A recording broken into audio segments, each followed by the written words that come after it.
2.5 years ago, I learned that animal communication is possible, that humans can telepathically talk to animals. This is demonic. You're not communicating with the animal. You are communicating with a demon, pretending to be that animal in order to deceive you. It's demonic. They're not talking to the animal. It's not something God wants us to do. There's so many things in life we do not need to know. We do not need to understand. We only need to trust God. We're just digging a pit for ourselves, and we are showing God that we lack trust in Him, that we do not rely fully on Him. Hello and welcome to my channel. I'm Melody, and on this channel I want to help you and inspire you in your faith. Today we're going to talk about a subject that hits home in my heart. It's about animal communication and like pet communicators, and we're gonna look at this from a Christian and biblical point of view. So I'm gonna do my very best to debunk this, and I'm so happy you're here for the ride. The reason this hits home for me is that when I was younger, around age 13 and 14, I actually stumbled across this innocently through library books. And being an animal lover, of course, I wanted to communicate with animals. I didn't see anything bad with that or anything wrong with that. And to make the thing worse is that once I started reading these books and like questioning a little bit, like, I wonder if this is something God wants me to do, I would stumble across Bible verses in these books that was there for like proof that this was biblical even. So I did some research on this topic as a like innocent 13-14-year-old, and thanks to God, He pulled me out of that pit before it got like too deep, before I got too deep in. Later on in this video, I'm going to share some stories that happened during this time in my life and how these things affected me on a deeper level. So I hope you want to stick around for that. We're gonna start by looking at a TikTok video that I found about this topic. If you're missing a pet in heaven, I want to share a story with you that's going to show you that your angel is still with you. They see you, they hear you, and this is how I know for sure. 2.5 years ago, I learned that animal communication is possible, that humans can telepathically talk to animals. This isn't something I always knew humans could do. I started practicing, and I did a session with this girl's cat. And after the session, every time the mom was talking about her cat, she kept saying, "My kitty used to do, my kitty loved that." Everything was in the past tense. And I said, "Hey, why is everything in the past tense?" And she said, "Well, Kitty died in March." What?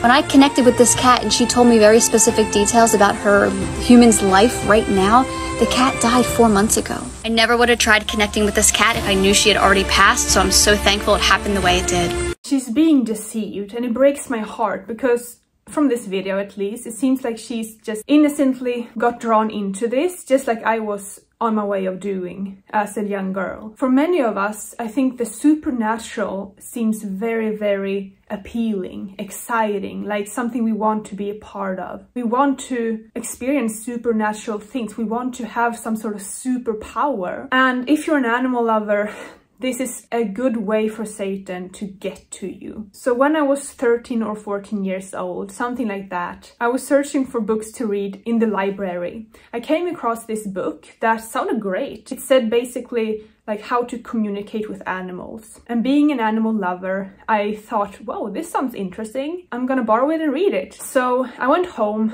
and I started to read the book. And I very soon realized that this was something my 13-year-old self had never come across before. It was a new way of communicating with animals. It wasn't what I thought it was. I thought it was a book about body language and like understanding the animal in that way, so you can like, yeah, communicate with it in more like a training kind of way. But this was deeper, this was spiritual. And at first I was a bit hesitant. At the same time, I was really, really curious about this. So I continued reading. And I started to come across Bible verses in this book that in like the context that the author wanted them to be put in, that basically made a case for animal communication through telepathy. However you pronounce that. So my 13-year-old mind thought, well, if there's Bible verses about it, it must be okay. So I read that book and I started to practice, like this girl was saying. I too started to practice communicating with animals. We had hens at the time, we had roosters, and we had 2 cats. And I remember sitting down and doing like a session thing, and writing down things that apparently my cat told me. And one of these things were, I asked the cat this question, how are you going to die? And I got an answer, so I wrote it down. And life continued, and I continued a couple of months to practice this. I read more books on this subject. I dug deep into this because for me this was like, wow, this is a superpower I can have. This is something I can enjoy doing. But the negative side effects started to catch up, and I found myself having bad dreams. I found myself like with a headache, but not like this physical headache, more like a strange mental headache.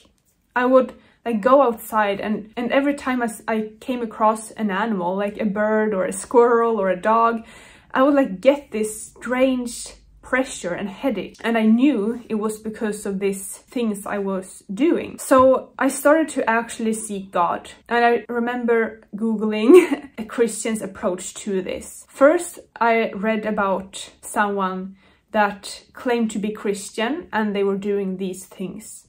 But somehow in my spirit, it did not seem right anymore.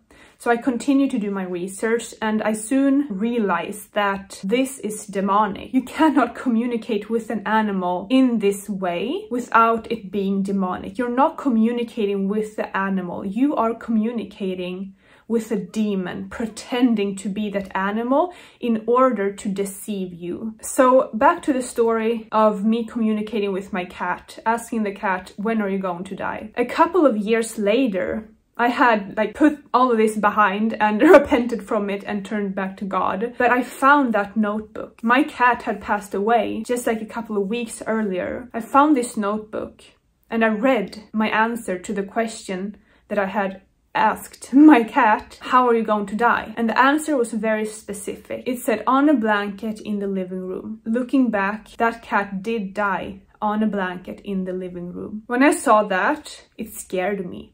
Because just think about it logically. If you're truly communicating with an animal like you would like a human, you know, in this way, if you ask someone, how are you going to die? They don't know. Animals don't know either how they're going to die. That answer is something you're seeking like on a deeper level. And once again, I truly 100% believe it is demonic. Now this woman was also talking about, yeah, this is proof. I was talking to a dead animal. Once again, it's so obvious if you truly look at it that it is demonic. You cannot talk to dead people.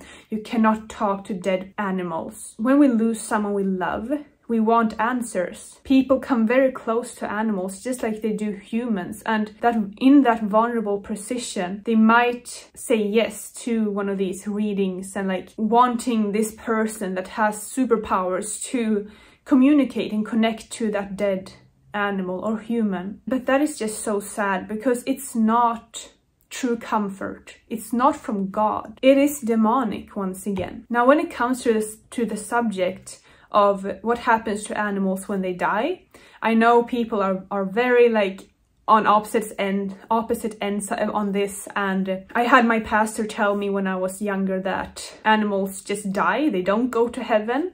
And after that I got really angry and I really wanted to do my own research on this topic. So I found this book that really explained it in depth from a biblical point of view. I thought I would just mention that in this video. I will put a link to it in the description as well, if you're interested in reading a kind of big book.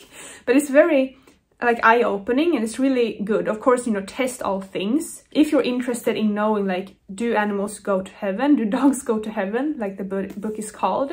It's a really good read if you wanna like dig deeper and like, yeah, test if it could be true, you know. Apart from that, I think the conclusion I want to make with this video is that if you're into these kinds of things, and or if you like maybe have a cat or a dog that's missing, for example, that's another good situation where people go to desperate measures and they might contact a so-called pet communicator. Don't do it. Just don't. It will not work. There are so many scammers out there as well, you know, and if they happen to be like the real deal, they're still talking to a demon. It's demonic. They're not talking to the animal. It's not something God wants us to do. There's so many things in life we do not need to know. We do not need to understand. We only need to trust God. And I think by doing trying to find these solutions in these ways, we're just digging a pit for ourselves, and we are showing God that we lack trust in him, that we do not rely fully on him.